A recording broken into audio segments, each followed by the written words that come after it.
മനുഷ്യനെ അടുത്തറിഞ്ഞ വ്യക്തി, ലോകം സഞ്ചരിച്ച വ്യക്തി. ഇന്ന് മലയാളികൾ കാലഘട്ടങ്ങൾ സഞ്ചരിക്കുന്നതനുസരിച്ച് ചിന്തകൾ പോകുന്നില്ല. എന്നാൽ ഈ വ്യക്തിയുടെ ചിന്തകൾ 2028 എത്തി നിൽക്കുന്നു. എല്ലാവരും പ്രിയപ്പെട്ട മൈത്രയാണ് എന്നോടൊപ്പം. മൈത്ര, നമസ്കാരം.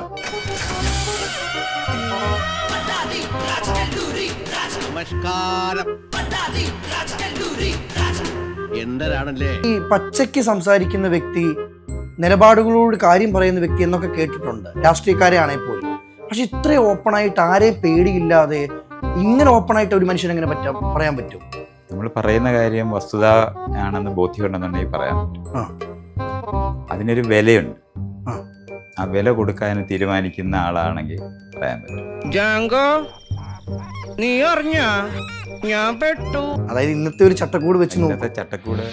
ചട്ടക്കൂട് എന്ന് പറയുമ്പോൾ ഒരു മാതാപിതാക്കൾ എന്താണ് മെച്ചം? ഒരു നാട്ടിൻപുറത്ത് ഒരു മാതാപിതാക്കളെ എടുത്തു നോക്കുമ്പോൾ പുറത്തെ മാതാപിതാക്കളല്ലല്ലോ നമ്മൾ. എന്നാലും മൈത്രേനെ ഒരുപാട് പെൺകുട്ടികളെയും ഒറ്റമോള ഉള്ള പെൺകുട്ടികളെ അടിച്ചു വളർത്തുന്ന ഒരു കാലഘട്ടം ഉണ്ടായിരുന്നു. ഒരു അടിച്ചു വളർത്തുന്ന ഇതൊക്കെ ഇയാള് അറിഞ്ഞൂടാതെ പറയുകയാണ്. ജാങ്കോ, നീ അറിഞ്ഞ ഞാൻ പിന്നെ പെട്ടു. ഈ ദൈവത്തോട് ഇത്ര ശത്രുത എന്തോ മൈത്രേയാന്? ആർക്ക് ശത്രുത? ദൈവമില്ല ഉണ്ടാക്കിയ സാധനമാണെന്ന് എനിക്കറിയാവുന്ന കാരണം എന്ത് ശത്രുത? ഉരുളക്കുപ്പേരി കോളേജിൽ നിന്ന് ഡിഗ്രി എടുത്ത് വന്നിരിക്കുകയാണ് ഒരു തർക്കക്കാരൻ. അപ്പോൾ ഹിന്ദു, മുസ്ലിം, ക്രിസ്ത്യൻ എന്ന് പറഞ്ഞൊരു വിഭാഗങ്ങളില്ലേ? അതൊക്കെ എന്ന് പറഞ്ഞാൽ പണ്ട് കാലത്ത് തമിഴും മലയാളവും ഇല്ലേ, അതുപോലെ മാത്രമാണ്. ഇയാള് ക്രിസ്ത്യാനിയാകുന്ന എങ്ങനെയാണ്? ഒരു വീട്ടിൽ ജനിച്ചതുകൊണ്ട്. അല്ലാതെ എന്താ രാവിലെ കൊള്ളാവുന്ന കാര്യമാണ് ജനിച്ചപ്പോൾ നല്ല വീട്ടിൽ നോക്കി ജനിച്ച ആളാണ്.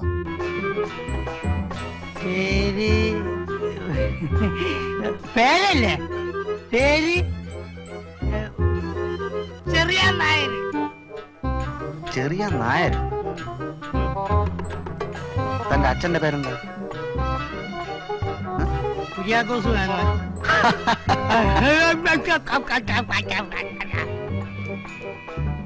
അമ്മയുടെ പേരെന്താ? മേരി തമ്പുരാട്ടി. അത് ശരി. അപ്പൊ ഹിന്ദു ക്രിസ്ത്യാനി ക്രോസ് ആയിരിക്കും അല്ലേ? അങ്ങനെ ആയിട്ടല്ലേ തനിക്ക് പ്രശ്നമില്ലല്ലോ. അത് ഞാൻ സഹിച്ചോളാം.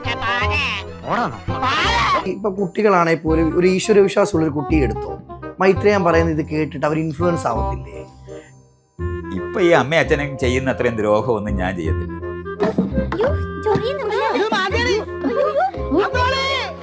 ഈ അമ്മയും അച്ഛനും എന്ത് ദ്രോഹം ചെയ്യുന്നത്? ഈ ദൈവമുണ്ട്, അതുങ്ങളാണ് ഈ ആണി അടിച്ചു വെച്ചതെന്ന് ഉമ്മാക്കി പറയുന്നതിനെ കാര്യം ഞാൻ ഈ വിഷയം പറഞ്ഞു കൊടുക്കും. എങ്ങനെയാണ് ഈ ദൈവത്തിനെ ആൾക്കാർ ഉണ്ടാക്കിയെന്ന് പറഞ്ഞു, എങ്ങനെയാണ് ലോകം നടക്കുന്നതെന്ന് മനസ്സിലാക്കും. അപ്പോഴാണ് ഈ കസേര ഉണ്ടാക്കാൻ പറ്റും, അപ്പോഴാണ് ഈ മേശ ഉണ്ടാക്കാൻ പറ്റും, അപ്പോഴാണ് ഈ ഗ്ലാസ് ഉണ്ടാക്കാൻ പറ്റും, ഈ ലൈറ്റ് ഉണ്ടാക്കാൻ പറ്റും, ക്യാമറ ഉണ്ടാക്കാൻ പറ്റും. അല്ലാതെ ഉമ്മാക്കി ഉണ്ടാക്കിയതാണെന്ന് പഠിപ്പിച്ചാൽ ഇതൊന്നും ഉണ്ടാക്കാൻ നിർത്തി അവമാനിക്കുവാണ്. ഈ സ്വർഗവും നരകവും ഉണ്ടോ മൈത്രേയനെ? എനിക്ക് സ്വർഗവും നരകവും മര്യാദഘട്ട മനുഷ്യന്മാരുടെ സങ്കല്പത്തിലുള്ളതാണെന്ന് അറിയും. അയലത്തുകാരനെല്ലാം ഇഷ്ടമില്ലാത്ത അയലത്തുകാരനെ വിടാനൊരു സ്ഥലവും നമുക്കെല്ലാം പോകാൻ പറ്റുന്ന സ്ഥലവും വേണമെന്ന് ആലോചിക്കുന്നതുകൊണ്ടാണ്.